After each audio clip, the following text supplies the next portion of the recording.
अगर हम सांप्रदायिक नहीं हैं तो भरोसा कीजिए, और भरोसा कीजिए।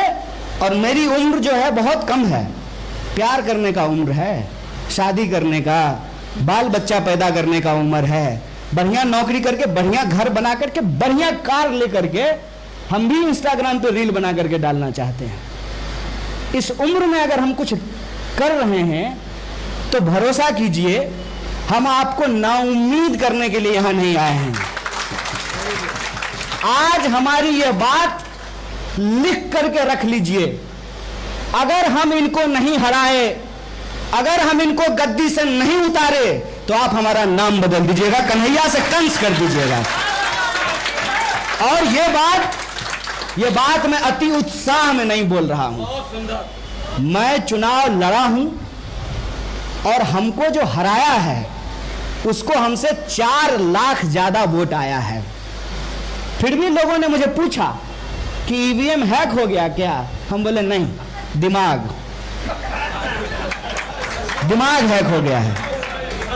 अच्छी बात है, दिमाग अगर हैक हुआ है, मान लीजिए आपके सॉफ्टवेयर में कोई वायरस चला गया है तो उसको क्लीन भी किया जाता है। पता होना चाहिए कि वायरस कौन सा है। वायरस कौन सा है अगर यह पता चल जाए तो उसको बहुत आसानी से क्लीन किया जा सकता है। हमारे एक मित्र वाजपेयी जी ने कहा कि यह मसला पूर्णतः राजनीतिक है। सहमत हूं इस बात से।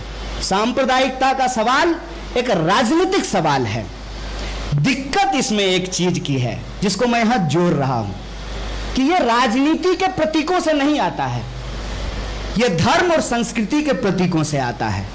मसलन मैं मिथिला का रहने वाला हूं, मेरा नाम कन्हैया है, मेरी मां का नाम मीना है, मेरे पिताजी का नाम जयशंकर है और मेरे दादा का नाम मंगल है। बताइए, है ना सारे हिंदू धर्म के प्रतीक। और मैं जिस प्रदेश से आता हूं, जिस इलाके से आता हूं, कहते हैं कि वो माता जानकी की जन्मभूमि है। और माता जानकी की जन्मभूमि होने के चलते बारात भले पड़ोस के गांव से आ रहा हो, लेकिन बारातियों के स्वागत में जो गाना गाया जाता है उसमें वह हर बारात जो है अवध से आती है, अवध नगरिया से अइले बरियतिया। और कभी भी भगवान प्रभु श्री राम का नाम माता जानकी के नाम के बिना नहीं लिया जाता है। हमारे यहां सियापति रामचंद्र की जय बोलते हैं। यह जो राजनीतिक मसला है, जो सांप्रदायिकता का सवाल है, वो आता है कल्चर से, आता है आधा झूठ बोल करके। जैसे इस बात से कोई इनकार कर सकता है क्या कि इस देश के राजाओं ने, बादशाहों ने धार्मिक प्रतिष्ठान को तोड़े हैं? यह सच है, यह मान लीजिए। लेकिन सभी राजाओं ने तोड़े हैं, सभी जाति और सभी धर्म के बादशाहों ने तोड़े हैं।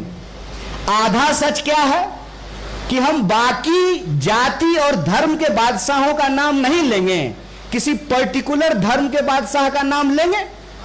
और इस आधा झूठ से और आधा सच के कॉम्बिनेशन से आज की जो पीढ़ी है उसको कंफ्यूज करना बहुत